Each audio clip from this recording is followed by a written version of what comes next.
হে everyone, আজকে আমার gold সিরামকে কিছু স্টাডি মেটেরিয়ালস দিয়ে বোঝানোর চেষ্টা করছি আর তাকে জাস্টিফাই করার চেষ্টা করছি। আমরা গোল্ড সিরাম বলতে যে গোল্ডেন কালারের পার্টিকলসগুলো বুঝি সেটা অ্যাকচুয়ালি নয়।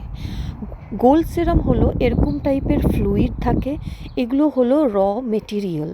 এই ফ্লুইডগুলো মিক্স করতে হয়, সেটাকে কলোডিয়াল গোল্ড বলে। তার সাথে কিন্তু আমার কথার সাথে মিলিয়ে আমি গুগল থেকে সব ডকুমেন্টস তুলে আপনাদের সামনে ধরেছি, সেটা আপনারা নিজেরাই একটু জাস্টিফাই করে নেবেন।